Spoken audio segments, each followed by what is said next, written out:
Hey guys, welcome back to another episode of Real Talks. I'm your host, Brady Carducci, and today on the show, I have a very special guest. He's a Toronto-based artist, producer, songwriter. He's got over 5 million streams on Spotify. He's the newest addition to the Red Bull Records roster, and he's even had shoutouts and guarded the attention of superstars such as Drake and Cardinal Official. Impressively, all the while playing D1 volleyball at University of California. Please welcome to the show, my guy, Kofi. How's it going, buddy? How's it going? Thanks for having me. No problem, man. Happy to really have you on the show. I've been a fan of your music since like probably 2017, 2018. So I've been following your stuff for a while. Really excited to sit down and talk about just your talent as a musician, kind of your journey from how you started to where you are now. So excited to get into all that.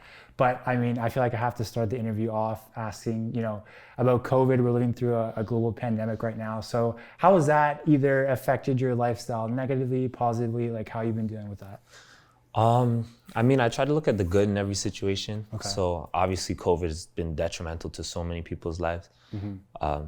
But for me, I mean, there has been some drawbacks, but I've been really able to just like focus on my music and build a team around me, build like a house or a studio in my house. Yeah, okay. And like just grind. Like I've spent so many hours just working towards my craft that I would have to split between school music and volleyball. Oh. And now it's just music every day. That's good. Did you sometimes find it about like would you, not to say you wouldn't want to go to like a volleyball practice or play a game, but did you find that like as you started to get more into music and that's kind of the direction you wanted to go, that you lost passion for volleyball at all? I mean, something that not that many people know about me is I was never really that passionate about the sport. Oh, really? Yeah. Okay. So you want me to get into it? Sure. I mean, but when you say something like that, you gotta elaborate. Well, basically, I wasn't really that passionate about the sport. More so, I was just passionate about the people that I was playing with. Right. So I grew up playing Scarborough Titans with Coach Brian Singh, and those guys to this day are my family. Like more than half of them have like jungle chains around their neck. Oh, okay. So like those are my guys, and I would do anything for them to this day. And then I went to UCLA, and like a bunch of those guys on the team, guys like Micah, those guys are like family to me. And also like the coach, John Spera, that guy's been just like crazy positive figure in my life. So really I was just playing for guys, like for them, just because out of respect and like I love, playing. That's dope. Was it also one of those things, because it's like, it's not like it was D3 or D2, it's D1, so it's like, you got to be good to play. Like, was it, because I know, you know the tennis player, like Andre Agassi? I've heard the name. Okay, yeah, so basically he was like on the level of like Rafael Nadal or Roger Federer back in the day, and basically he was saying that, he's like, I never really loved to play tennis. I was just good at it, so I had to capitalize on my skill. What did that play a little bit into it too? Like your skill set was so high, they're like, okay, well, I gotta at least try and see where this goes a little bit, or not too much. Yeah, to an extent. I mean, I always wanted to prove to myself that I could play pro. Yeah. I could play on the national team. And then I played on the national team, and then pro offers were coming in, and like at that point I'm like, do I really want to go sit in Poland? Like that's a great life for some people. Like you get to travel around, see the world, but just the person I am, I'd rather just sit here and focus on music, something I'm actually passionate about. Yeah, no, 100%, I agree. And it's good that you made that distinction early, because it's like you don't want to look back and be like, oh man, I wasted 5 years of my life playing something I'm not passionate about, right? So that's good. So for the audience out there who may not be familiar with who you are, I kind of want to bring it back for a sec and just kind of go from the start of your background. So I know you grew up in Scarborough. Scarborough, for people who may not be familiar, it's a very diverse community, a lot of different ethnicities. So just from your upbringing perspective, like how was growing up here in Scarborough? What was it like? It was, I wouldn't trade it for anything. I feel like just growing up in Scarborough, you get to meet and understand all different types of life, Yeah. So like, just like the way I was raised, it was around so many different ethnic groups, social classes. So you really get like a good perspective. Yeah, and also too, it's also nice. Like for example, when you went away to UCLA or you go into a different country, you meet other people from different walks of life or different backgrounds. It's like you pick up on things where it's like, oh, okay, like they were raised like this, they do things like that. So it's like not to say you compare yourself to them, but it's just that thing in the back of your head. You're like, oh, okay, so it's like not everyone operates the way I operate, which is kind of cool. So there was definitely a big adjustment period when I first went to LA. Going from speaking the way I speak here. Yeah. I mean, I can turn it off and turn it on, but like just the Toronto slang that was just so ingrained in me, just growing up in Scarborough and just being with my homies all day. Yeah. I had to turn that all off, I was kidding. But honestly though, like I feel like it's gotten, like Six Buzz and on social, it's gotten so big that I feel like if you were to go back now, I feel like people, like you might catch a couple people like trying to fake the Toronto accent just to like get in there, Some people would know it, but it's still, these guys, they gave it to me still. That's funny. So obviously, growing up, so how did you alluded to a little bit at your volleyball, but for your music side of your interest here, how did you, what was it about music that you gravitated towards? Because I know you're not just a producer or an artist, you're actually classically trained, you play a lot of instruments, you actually know musical theory, which is surprisingly not too many artists actually are well versed in. So, what made you want to go down that route and inspired, kind of all those decisions? I don't even know when I started. I like challenges, and this is definitely probably the biggest challenge of my life. So the way I kind of started in music was just playing piano, learning like classical, like being classically trained in piano. One of my favorite things to learn was just music theory. Which is weird. Like not too many people say that. Yeah, but I mean, like now it's paying off so much. Like I walk in any studio and I know what's going on. Okay. But and then kind of, I started off writing classical scores for like my band to play in middle school. Oh, that's cool. Okay. Yeah. So you had a band in middle school? Oh no, like the school band. The school band. Yeah, okay, like with trombones and like everything like that. Okay. So I was doing that, and then, cause I was like a nerd growing up. And then I get to high school and I'm like, okay, this is not it, Yeah, it's just not the move. Yeah. So I got a MacBook, and finally just transferred over to like GarageBand. And since I'm just like from Scarborough where hip hop is it and everyone wants to be a rapper. Yeah, it's pretty prominent. I just started making beats and trying to hustle and sell them to make money 'cause I was broke. So. Facts, I feel you on that. Yeah. So from, I guess your introduction to the hip hop side was the beats. So when did you get to a point where you're like, okay, I'm selling these beats, I'm producing for all these artists, but it's like, man, like I can rap just as good as so and so, or I want to try my hand at that. Like, how did that happen?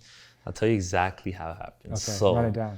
Basically, one of like my closest friends, he's real close with the 365 guys, like Jay Brown and them. Yeah. So he knew what I was doing. He saw my little makeshift studio setup, and he's like, yo, let me bring them. So they'd come, we would make some songs, because I was also engineering, like to an extent. Okay, yeah. At that time. I don't even know if you can call it engineering, but this is when I first got Logic. And then guys like that, like at that time, the trend was just to put the whole gang on the track, Yeah. Fit as many people as you can. Yeah, like everyone. So I was mixing this one track that never came out, but it got leaked. Ooh. It was, it's called First Place. Okay. By 365. And Jay Brown's part was crazy. Actually, I'm not even gonna say any more names. A bunch of guys' parts were crazy, but there was just one part I was like, yo, this can't go on this track, Like, cause it was too good, or just no, it was not. It was not up to par. It was not good. Okay. So then when they left, I took it off and put myself in another version. I was like, yo, I'm way better than these guys. And then from then I just kept at it. Okay. So when you put yourself on there, did those other guys that were on the track, because it never got released, but it got leaked, but did they hear you on it and was like, oh shit, like you got it?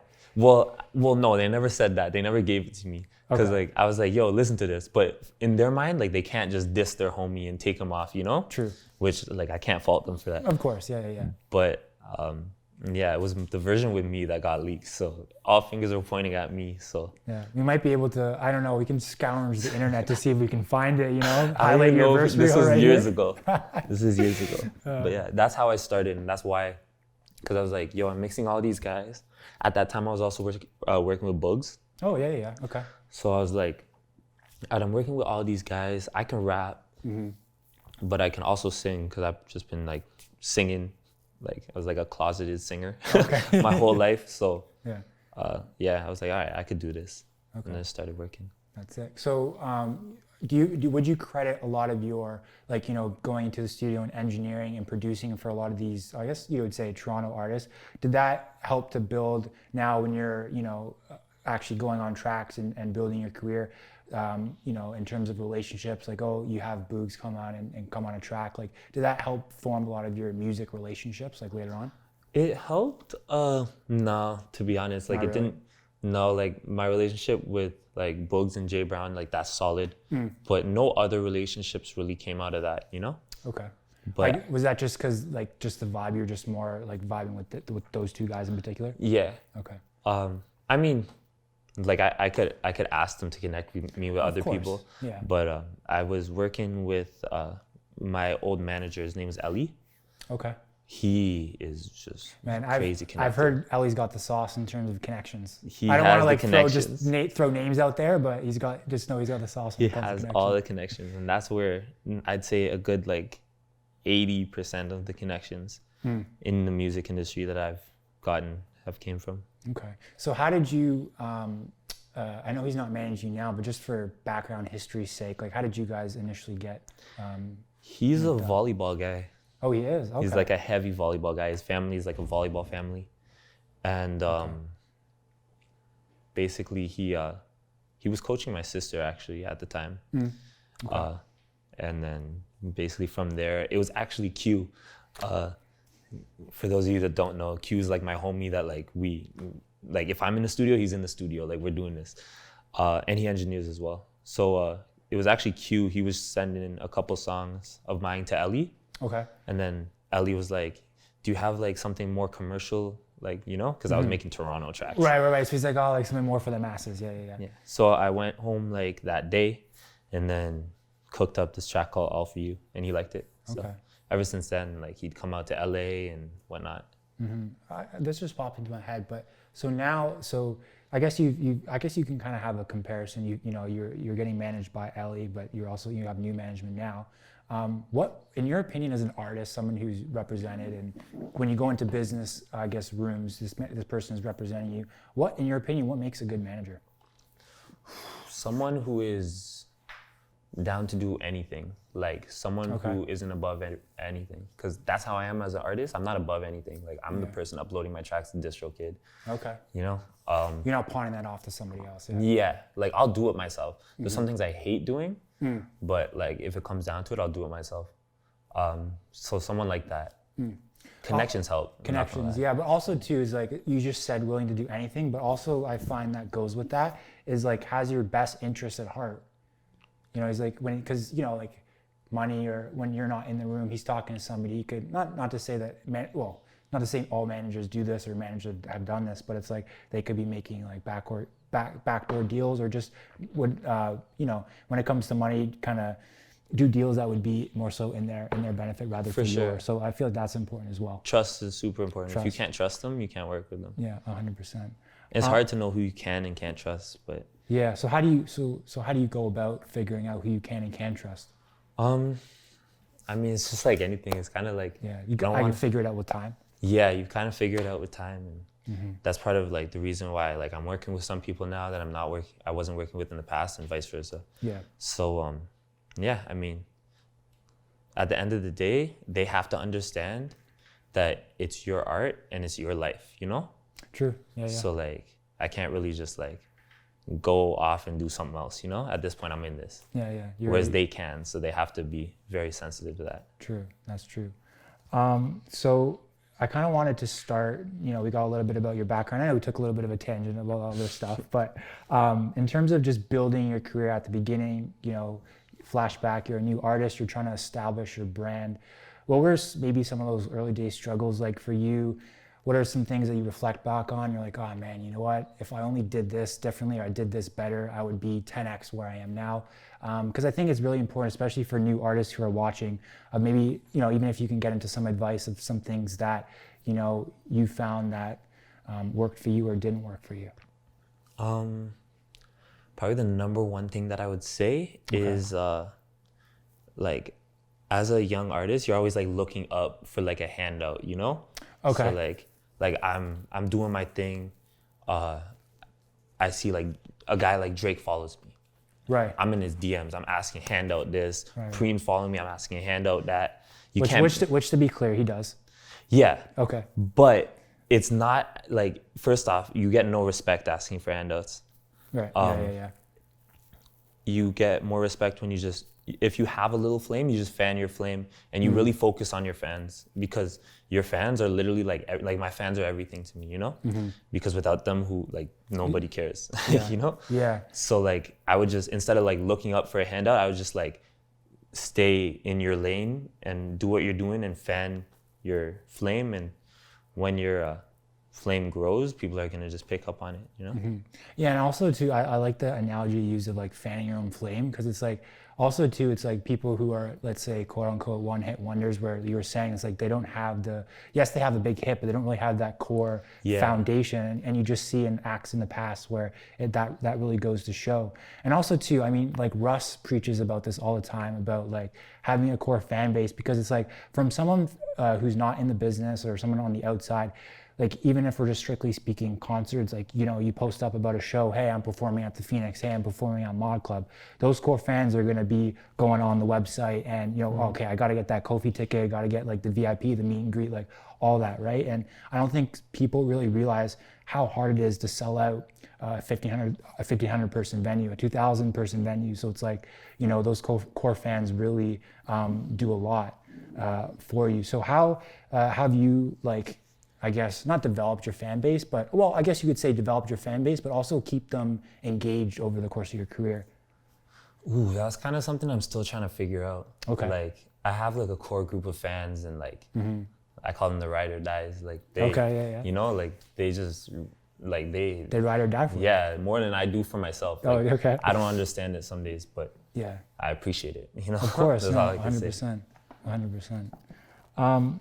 So, getting into the music, I want to talk about like your sound, your style, because I feel like when I listen to your stuff, it's very experimental. It's very like, there's no one sound. I feel like you like to pull from a lot of different influences, whether it be Afrobeat, reggae, obviously like R&B and hip hop. You do use a lot.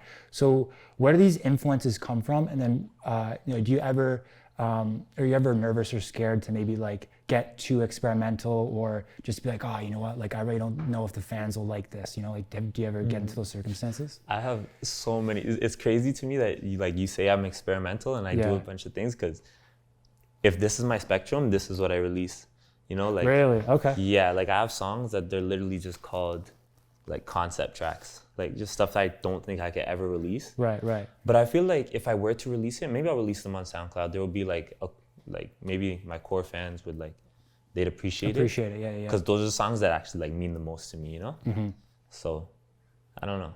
I pull influences from like everywhere. My top influences though are probably Akon. Okay. And Sam Cooke. Really? Sam Cooke? Okay. Yeah. I like those. I love Sam Cooke. I almost got him tatted on me, but. Oh, really? Okay. I'll probably get a quote. Yeah. One of his quotes. When you said get him tatted on, like you were thinking like his face? Okay. Okay. Yo, like Sam Cooke, that's my guy. Yeah. Sam Cooke and Akon. Only thing about Akon is he made a track with 6ix9ine. Did that taint your opinion of him a little bit?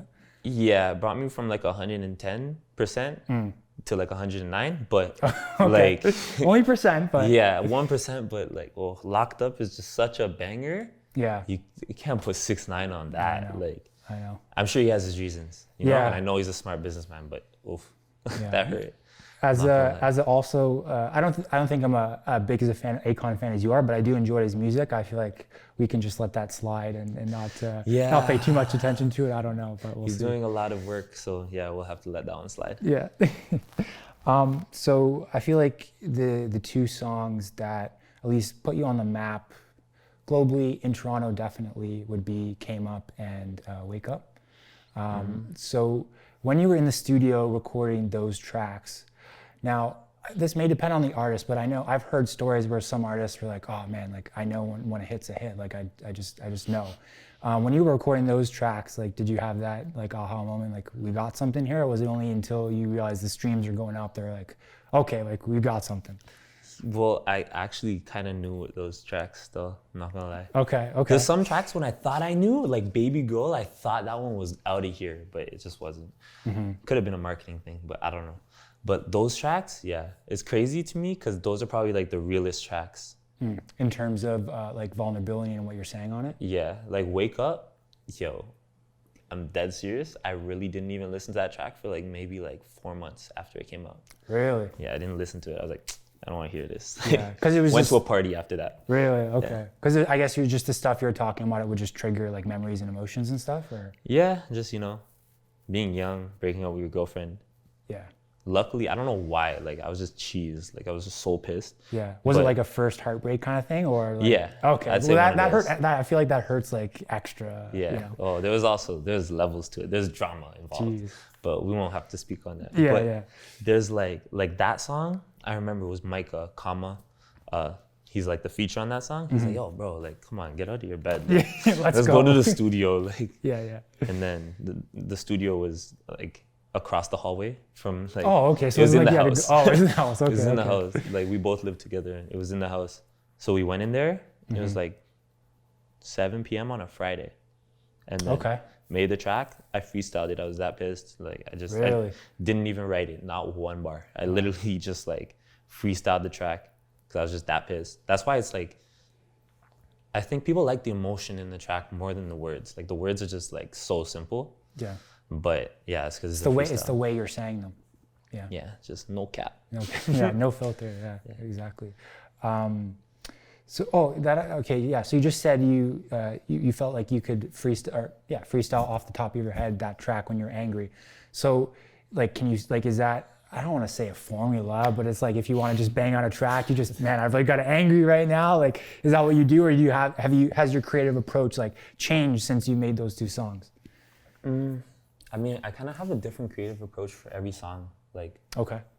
But when I'm like going through something, I try to force myself to get into the studio. Oh, that's really? when like the best work comes, Yeah, but sometimes I go into a studio in a great mood and make a track that's so sad, and I'm just pissed off after, and I'm just like. Right, because you didn't want to make a sad track, or just because that you're still like angry from what happened? I'm just pissed off from listening to it, True, yeah. It's just like the words just start affecting me. I'm like, wow, that's crazy. Yeah. Ruined my whole mood. Jeez. You gotta go like, a meditation or go take a walk or something after. Yeah. 100%. So that kind of segues perfectly into, the EP you just dropped in terms of Story of My Life, because I mean, the title says it right there, Story of My Life. So, it's going to be about your experience, your story. So like going into, I guess, making this, was your life kind of the inspiration behind the songs? My life's pretty much like the inspiration of like all my songs. All your stuff, okay. I'm trying to think of the track list. There was Story of My Life, there was FAY, I think. There was Enough Talk was on there, Baby Girl was on there. And then there was also Somebody Like You. The other was Somebody Like You, Somebody Like You. I never knew that track was gonna do as well as it did. Like that track like boomed on Apple Music. Yeah. And that's also a super real track, so I'm gonna just start being super real with my emotions, I guess. I personally, that's one thing that I like about you, and I think that separates you, at least in the Toronto scene, from other artists, because like, not to generalize, but a lot of Toronto artists, they don't like to get that deep. They don't like to be vulnerable on songs. They like to, rap about the classic rap stuff. So, is it hard for you to be vulnerable, and then when you're vulnerable, you're listening back, then be like, okay, I want to release this, or like you do it, or have you, since you've done it so many times, you're just like, okay, it gets easier and easier every time you do it? I think it's pretty easy for me. The thing about me though is like I don't even know that I have these emotions sometimes, Like oh, really? It's just so far, like like stuff happens and I keep it pushing, like all the time. So like when I get it, like to go into those emotions and make a whole song out of it, I don't know. It's kind of weird to me. Like I can only do it sometimes, Really? Okay. Interesting. So I know this. So actually, you know what? So who did you work with on this project? So I want to give them some shine and some shout out too, because it's definitely a team effort when you put a body of work together. Let's think. So, we'll go through the track. So, somebody like you. Yeah. I did the whole thing. Oh, gee, okay. Shout out to you. I made the beat. From the time I made that like vocal sample, I knew that I liked the beat at least, and then I wrote it. And that was just super about my life. Okay. It was so broke in LA. Yeah. Holy, it's crazy. And then after that, what is it? Baby Girl? Baby Girl, okay. Baby Girl, I was working with this guy named Jonas Carlson. Okay. Carlson? Is he from Toronto or LA? LA. He's from LA. He's not from LA. He's from somewhere in Europe. Oh, wow. I'm not okay. sure. But, that guy is, he's a monster. He is so good at, he basically does what I do, as in like, just like, kind of like everything. Okay. But he's just been doing it for 10 more years, you know? Okay, so he has that extra time and experience. Yeah. Okay. So that beat, I had the whole song written to like a loop that I'd played on piano. Okay. And then I went to his studio to do it, and then I recorded it, like I re-recorded it there, and we basically built the beat together around it. Oh, that's really cool. Okay. And yeah, that guy's a monster. Then after that, what's next? You had Enough Talk. I forget Enough Talk? You had a feature on that, right? Yeah, that's Rodney. He's from Toronto. Oh, really? Yeah. Okay. I got to get tapped into what he's doing. Rodney is crazy. I just think he's super talented. Okay. And that connect actually came through volleyball. That's one of my homies. His name's Joey. Okay. Joey Jarvis. Shout out Joey Jarvis. Yeah, shout out Joey Jarvis. He like linked that, because I always thought that this guy was crazy talented. And yeah. He linked me with Rodney. And yeah, that's another beat that I made too. Okay. For Enough Talk. So the couple songs you said you kind of like, except working with Jarvis on that one track, it sounds like you were making a lot of them like from scratch, and like yourself, like do you prefer to make stuff for a project by yourself, or is there still a lot of collaboration involved? I really have no preference, but for some reason it always ends up like 50-50. Split evenly, okay. Yeah, so like I made Story of My Life, or sorry, not Story of My Life. I made Somebody Like You. Mm-hmm. I made half of Baby Girl, and then I made Enough Talk. And then the other three, like FAY, was this guy named Joel, who's super talented from LA. Mm-hmm. What are the other songs? The Story of My Life. Oh yeah, Story of My Life. That's No Name Tim. That's one of my favorite producers. And then there's the other one. It's kind of like an interlude. Wow, I don't even know my own songs. No, I'm trying to think too, because I was literally like looking at the track list. It's blanking on me, but the real fans out there will know. You guys will know that what song. He's talking about. And that was me on the melody, No Name Tim, mm-hmm. and K9, who's from Toronto. Okay. On the drums. So. Okay. Nice. And I know you take the creative process for this album, this EP. How did it differ from the one you released in 2018, and then any other projects you released on SoundCloud? So, this was kind of like the same as everything else. 2018, that project was different. I worked with Dot because I wanted to get this professionally like mixed and mastered. Mm-hmm. He did his thing on it. Shout out Dot. Yeah, Dot. We all know how I feel about that. That's the guy. But yeah, so that's the only time I've actually sent my stuff to get mixed and mastered. So like Story of My Life, I did everything myself. Okay. And yeah, it's kind of the way I do it. Nice. I like it though. I like it. It's almost too. It's like, if you want to do something, you're not relying on anyone else. You can just plug in and do it, which is good. If I want to do something that's wrong, I don't have to get someone else's approval. Exactly. It's like, I like it or I don't, and then just leave it at that. 100%. So. This may be open to interpretation, but it's like, for a fan or someone who is hearing that EP, did you have a certain emotion or a goal or when they listen to this project, I want these type of emotions to be evoked? Or is it something where it's like, you just put in your emotion, your energy, and whoever is listening to it just interprets in their own way? I kind of wanted to give something for everyone, Okay, I like that. So like, there's like the hype up tracks, like FAY. Mm-hmm. Then there's like the kind of Afro swing tracks like Baby Girl, Enough Talk. Then there's hard rap, but talking about like real stuff, like as in Somebody Like You. Mm-hmm. And then there's like the super emotional, like deep stuff in Story of My Life. Mm-hmm. So just something for everyone. I like that, yeah. I have like that's just 6 songs. Like I feel bad for only releasing 6 songs. I have like literally at this point, I don't know, like I have like 50 to 80 songs like good, ready to release in the vault. That's a lot. Okay. And a whole album just finished, like perfect. Like I love this album. Okay. I was gonna save that till later, but you're on the topic now, so I might as well ask the question. Are you gonna be dropping any projects anytime soon? Can you like reveal any dates for fans, or maybe not go that far, or we'll see? It'll be sometime after after September of next year. Okay. That this super special album is dropping. Okay. But until then, I can kind of drop whatever I feel like. So, okay. So I guess just stay tuned for what you're dropping. I've been doing a single a week, but I'll probably slow that down in the beginning of the year and probably put out an album before this album. But this is the album, you know? So okay, this is what you want people to hear, 100%. Yeah. Well, speaking of a single you just dropped, I think you dropped it December 4th, 21. Even without the video, if you just listen to that track, at least for me when I listen to it, obviously talk about a lot of real stuff, some personal stuff in terms of your life. So do you find that when you record songs like this, or even just you step into the booth in general in terms of music, that it's an emotional release for you? You know, like do you find that you channel, or you know, if you're having a bad day, you can just go into the booth and let it all out on tracks like that? Yeah, I can, like, that's what I was saying. I usually like to try to force myself into the studio when I'm pissed and I don't want to do anything. Yeah. Most of the time it just ends up me just being pissed in the studio and not doing anything. But like, you know, sometimes there's some gems. That track is actually different from any other track I've ever released because I didn't write the whole thing. Oh, okay. So usually I write like 100%, you know? But that one, the hook was, like, I changed some words around and some things just to make it like more pertaining to my life. Okay. But it was actually Q that wrote it, the hook. Okay. So he wrote the hook for himself to sing. And then I told him I loved it immediately. He's like, all right, bro, just take it. And like, it's super close to, like, we grew, like, I could walk to his house, you know? Oh, okay. So we grew up with the same experience. Okay.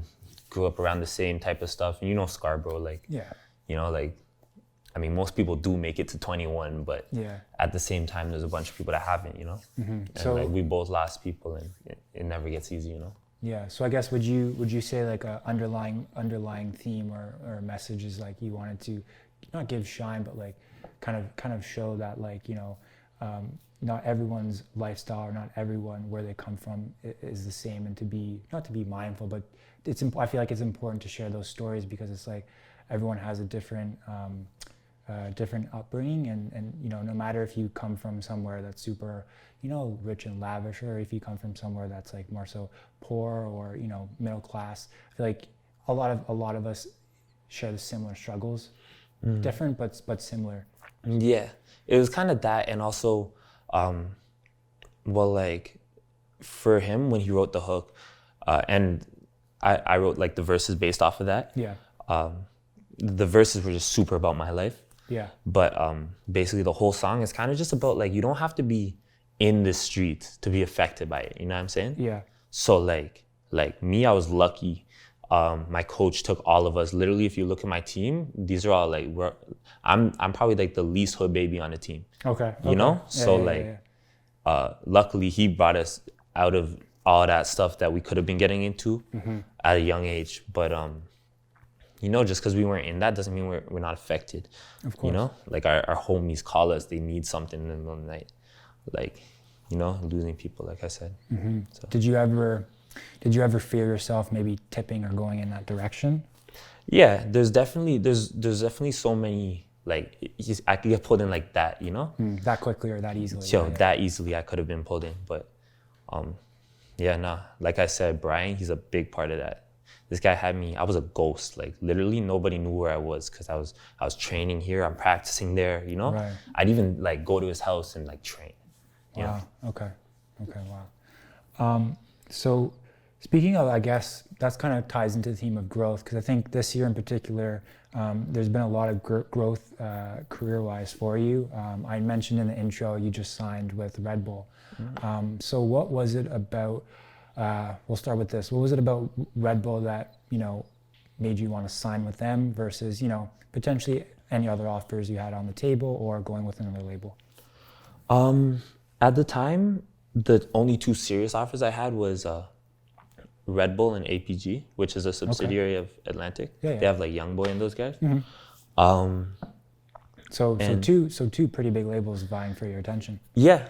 The thing about Red Bull though is like I just had like a better, like more of like a family vibe. Nothing against APG. And they're definitely doing their thing over there. It was just kind of, and they weren't at that point. I didn't know I was quitting volleyball, Okay. so they were fine with that. Oh, really? Okay.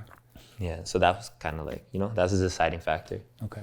Now I don't really know too much of what the process involves, but how, like, what is that process? Because this could help a lot of artists, I think. What does that process look like in terms of like how you go about, not so getting signed, but I feel like you always hear about the artist who signs the bad deal or gets messed over. So how did you, I guess, get the right information, have the right people on your side that were telling you, hey, Kofi, I wouldn't go for this, or Kofi, you need to do this? Like, what was that process like for you in terms of getting that information so you can make an informed decision? My main thing is a lawyer. Do not sign anything. Don't even talk to anybody if you don't have a lawyer. There's lawyers, say you don't have the money like up right now to pay a lawyer. Of course. There are a bunch of lawyers that'll do it off commission on the deal. Okay, I didn't know that. So yeah, like say your first advance is 100,000, there's lawyers that'll take 5,000 Okay. out of that 100. But with that 5,000, they have more incentive to make you more money, That's true. So, and they can also bring stuff to the table. Like lawyers are super connected. So I would definitely get in contact with a lawyer. Now, But- when you say lawyer, well, I guess in the music sense, does it matter if it's just a normal lawyer, or does it have to be a specifically music lawyer? Definitely a music lawyer. Okay. Completely, definitely a music lawyer. Because they also have the connections, Right. Okay. So like there was this lawyer I was talking to, his name's Hector. And he at the time he was a lawyer for Juice WRLD as well. Oh, really? No way. Yeah. Okay. Juice WRLD, to this day, like all the Post Malone's camp, Jay London's guys. Okay. And I think Roddy too. Really, Roddy? So this was before Roddy was even that big. So he could have almost been instrumental in the fact that Roddy was on a world tour with Post, Yeah. So like stuff like that, like lawyers can plug you. Like that's probably the best advice that I've gotten from, like I have some friends like whose parents are like venture capitalists. Okay. And they're like, trust me, lawyers are the way. They're the way to connect everything, and people respect you when you're talking with a lawyer. So that's kind of that's my number 2 advice. My number 1 advice is don't try to sign a deal. Like, Okay. it's the same thing where I talk about fanning your flame. Yeah. If you go and look for deals, you're gonna get screwed over, 100%. If you're like if you're not top 5 on like a label's roster, Yeah. you're done. Like they're just gonna shelf you. Shelf you, yeah, I was just going to say. Or give you like bare minimum. They'll spend money on you and your stuff will look good, but they're not gonna put actual thought, like critical thought into like how to market you properly. So like, yeah, I would just fan your flame. Labels will come. It's like asking for handouts. Don't do it. Also, too, is like, well, I'm gonna say Russ again because he quotes this again, but it's all about, I guess, leverage, right? It's like you were saying before, if you're that artist who's looking for, like, here, give me a record deal. It's like you don't have any leverage. So I feel like with you have that core fan base. So did you find that to be instrumental in getting the deal and the terms that you want with this contract? Yeah, I think that was instrumental, to be honest. Like I got an amazing deal, just like because of the fact that I was playing volleyball. Okay. They had to carve out a lot of things that I could have made money off of because of volleyball. Interesting. Okay. So like say I got like a brand deal, like a shoe deal, they don't have any, they don't make money off of that because it could have been for volleyball. And I do think that having a core fan base, I think that did help that. How about okay. But even still, like, I still think I may have signed too early, Interesting. Okay. So why do you say that? I think there was more work to be done independently. I don't think that there's really anything. Let me first off start by saying, like, I don't regret signing. Okay. I think everything is like trial and error. It's a learning experience. Of course, yeah. But there are like I learned a lot from the Red Bull deal, but there's basically, I also learned that you can do everything independent. Okay. So you can kind of go the, I guess you could say the Pat and Chance the Rapper route. Yeah, basically. Okay. And those guys are winning. Like They nothing's are. wrong nothing's wrong with signing to a label, but if you start treating yourself as less of an artist and more of like a business owner, so like the way I have all my stuff, it's like it's an incorporation. I'm a shareholder. Some other people are shareholders too. Mm-hmm. You can sell equity. You can do this. You can do that. You know, you move like a business. You can like hire employees. You know, I like that. Yeah. PR person, a manager. Yeah, marketing. Anything. And when you move like that, you in turn gain the respect from other people, and they see you as that. So it just works out at the end of the day. Yeah. So I know you said you thought you signed too early, but what was in the moment of when you signed it? Why did you feel like now was the right time to sign?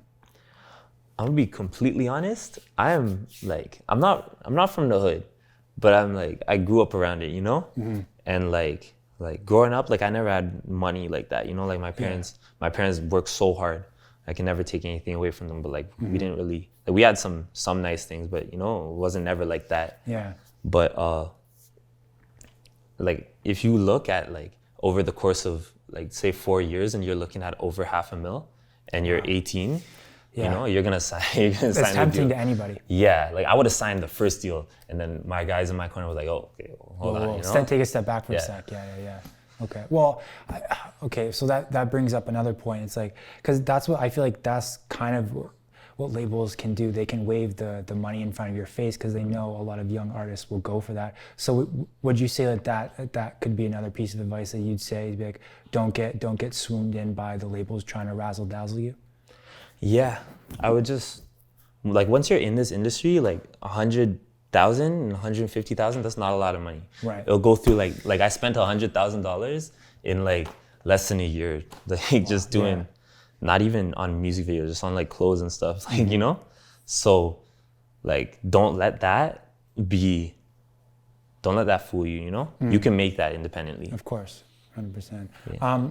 Now your Jungle music group, you still have that label, right? Yeah. So what's your overall goal with that? Like, what do you want to turn that into, and what's the vision for that?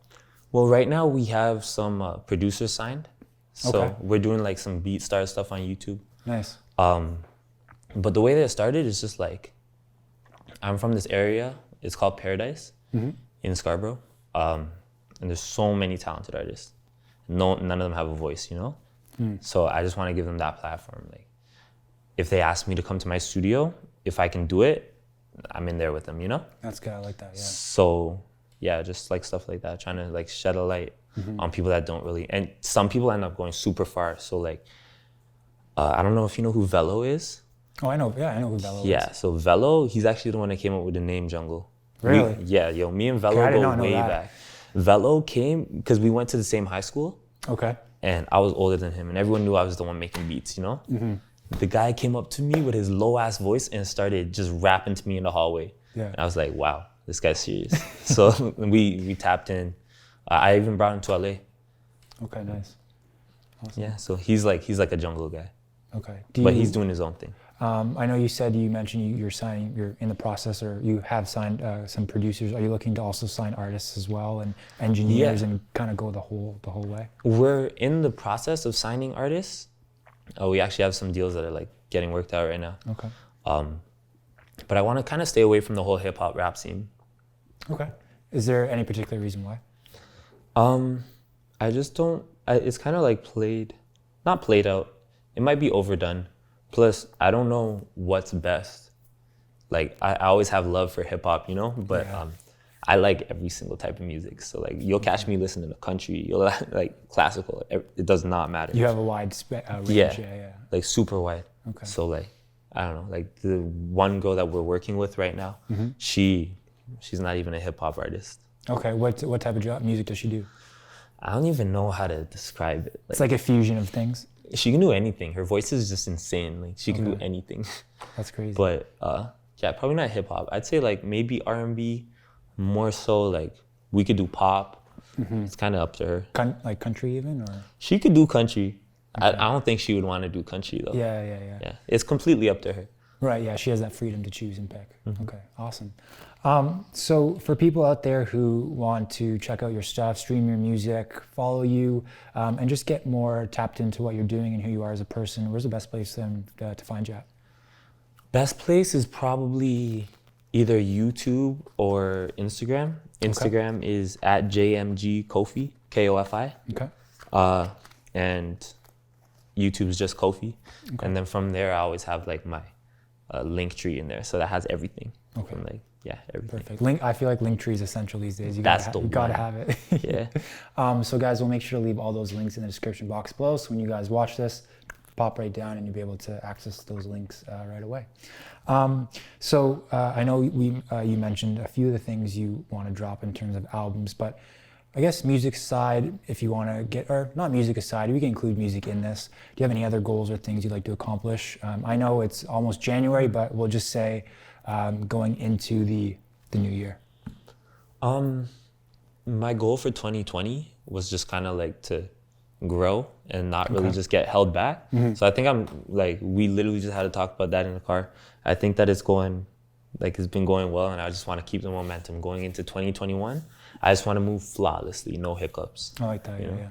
That's good. Yeah, just start moving super neat. Just making everything together and just, full steam ahead. Okay, I like that. So I want to end off here with a little rapid fire question game. So I'm just gonna a couple questions, rapid fire, rapid response back. You cool? Okay. So Apple Music or Spotify? That's how you're gonna start? I had to. I had to come out. I'm gonna have to say, all right. I'm sorry, this is not a rapid fire answer. That's okay. Take your time. Well, I have Apple Music. Okay. But I love Spotify because they've been putting me on playlists since day one. So Spotify? Yeah, Spotify. Okay, good choice. I'm a Spotify guy too. So if you could only play one instrument for the rest of your life, which instrument would you pick? Piano, trombone, or saxophone? Piano. Okay. I'm gonna ask Rye, but that's gonna ruin the rapid fire, so I'll ask after. Do you have a dream musical collaboration? Does it have to be realistic? Shoot for the stars. No, but even if they're dead. Oh, okay. Okay, let's make it they're alive. Oh, they're alive. Boy. Probably. It's still Akon. I don't even know if I'd release it at this point. Just endorsing. Okay, so Akon. It would probably be Akon still. Okay. So lastly, favorite movie of all time? Interstellar. Good. Okay, I like that. Good choice. I love Interstellar. Alrighty, guys. So that concludes our interview. Kofi, I really appreciate you sitting down with me, man. I appreciate you having me. Of course. Guys, appreciate you guys tuning in from at home. Like I said before, I'll make sure to leave all links that Kofi mentioned in the description box below, as well as all of our social media links too. So if you guys want to stay up to date on the content we're putting out, you guys will be able to do so. Again, Kofi, thank you. Guys at home, stay tuned for the next episode of Real Talk.